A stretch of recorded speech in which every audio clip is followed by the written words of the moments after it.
नमस्कार। आज सकाळी शेअर मार्केट सुरू झाल्यापासून तेजी होती आणि दिवसभर मार्केटमध्ये तेजी टिकून होती। आज मार्केट बंद होताना सेन्सेक्स हा 170 पॉईंटनी वाढून 76,500 वर बंद झालेला आहे। निफ्टी हा 90 पॉईंटनी वाढून 23,176 वर बंद झालेला आहे। सलग 4 दिवसाच्या घसरणीनंतर आज मार्केटमध्ये तेजी दिसून आलेली आहे। आजच्या कामकाजामध्ये बीएसई युटिलिटी इंडेक्स सर्वात जास्त म्हणजे 5.21% वर आहे। बीएसई पॉवर इंडेक्स 4.5% वर आहे। बीएसई आयटी इंडेक्स 1.70% खाली आहे। बीएसई मिड कॅप इंडेक्स 2.13% आणि स्मॉल कॅप इंडेक्स 1.69% वर आहेत।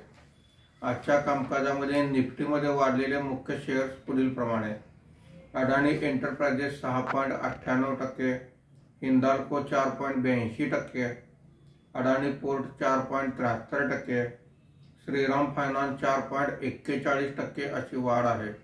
आज निफ्टीमध्ये घसरलेले मुख्य शेअर्स पुढील प्रमाणे आहेत: HCL technology 8.64%, HUL 3.39%, Apollo hospital 1.94%, Titan company 1.78% अशी घसरण आहे।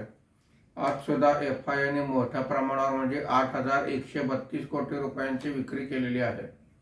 देशी वित्तीय संस्थांनी 7,901 कोटी रुपयांची खरेदी केलेली आहे। सर्वांना मकर संक्रांतीच्या हार्दिक शुभेच्छा। धन्यवाद।